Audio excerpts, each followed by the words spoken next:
Welcome to DePaul University. I am thrilled to welcome you to the College of Communications Professional Communication cohort. I look forward to supporting your growth as a professional communicator. I'm Seth Horning. I am your Senior Academic Advisor. I specialize in supporting graduate students, and I will be your primary point of contact as you complete your Master of Arts in Professional Communication over the next year. I'm here to help you with several things, including degree planning and course requirements, registration tracking and graduation applications, and navigating university resources and answering general questions you may have. An excellent resource we have is our graduate resource site.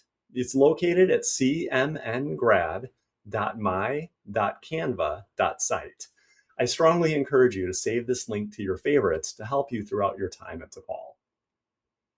For communication, I find that email is the best way to contact me. I typically respond quickly during my working hours, sometimes with even a few minutes, Monday through Friday, 8 to 4:30 p.m. If you contact me after 4:30 p.m. or on the weekend, I probably won't be able to respond until the following business day. If you have a more complex issue, you can always schedule a Zoom, a phone, or an in-person appointment with me via our My DePaul website. While you may call me and leave me a voicemail, you'll find that email or scheduled appointments allow me to give the questions that you have the dedicated time that you deserve, and you'll also get the fastest response. Regarding registration in class times, the great news is that I will be handling your enrollment each term. I will ensure that you take the right classes in the right order each quarter. Around the fifth week of each quarter, right around midterm, I'll email you with your upcoming schedule and all of your registration details. Please ensure that your account has no financial or academic holds that will prevent me from enrolling you in classes. Some of your classes may have synchronous class sessions that you must attend live. To find these, we're going to use Campus Connect. To start, you'll log into Campus Connect and click on the Manage Classes tile. Once there, on the left, you'll click the Class Search and Enroll link. You'll select the quarter that you want to look at, and then you'll type in your subject code, which is PROCMN for Professional Communication. Finally, we'll select the class that we want to look at, and then we'll select the class link, which is the blue link with the section number, to look at the class notes. Once that pops up, we'll see in the class notes the days and the times that are noted that require us to be present synchronously via Zoom. For those of you who are new to the quarter system, it's going to feel a little different. The pace of a quarter is far quicker than you're used to at a semester school, a quarter being 10 weeks and a semester being 16 weeks. The faster pace will feel refreshing once you get used to it, though. During your degree, you're going to experience 3 different types of terms on the quarter system. First is the standard term. These are 10 weeks long plus 1 week for finals. Your autumn, winter, and spring quarters are standard terms. The second is a 5-week term.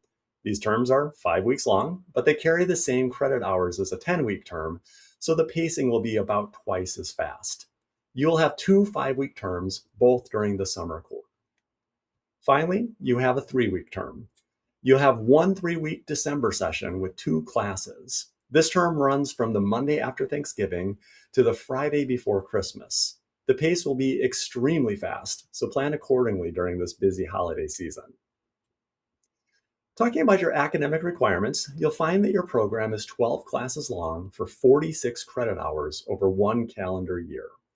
These classes are offered as a cohort, meaning that they're only offered once per year. The expectation is that you'll take all of your classes each time they're offered with all the rest of your cohort in order to stay on time to graduate. You also must maintain a minimum of a 3.0 GPA and earn at least a C or higher in all of your classes. Any courses that don't meet the minimum grade requirement will have to be repeated at additional cost the following year when they're next offered. And finally, let's talk briefly about success in graduate school. Returning after school after a break is a little bit intimidating, but you're not alone. I experienced this personally a few years ago when my wife went back to graduate school for a master's in education. She was a phenomenal undergraduate student, but she felt super anxious about starting her program after 15 years of being out of school. What we found in our experience, and what you're likely to find in your own, is that while you may be anxious, you're not alone and you can certainly do this. So here's some tips to stay on track. One, talk with your cohort. Your peers are a great source of inspiration, tips, and mutual support. Rely on them because they want to help you. Two, talk to your faculty. They certainly understand the balance of work and life and family and school and how to make that all happen. Reach out early when you have a problem or an emergency. Let them know what you need. They're here to support you and they want to see you succeed. So communication is key. Finally, give yourself a little grace. The first few weeks of grad school are often the hardest. Getting your feet wet, learning how to read those academic journals, and just feels like everything's coming at you quickly. But with time and with patience, you'll find that your writing will improve, your reading skills will become more efficient, and you'll start to get into the flow of this thing called grad school. You're going to be all right. You are more than qualified for this work, and I am super too excited to see what you're going to achieve. Please feel free to reach out with any questions you have between now and graduation. Have a wonderful first quarter, and let's stay in touch.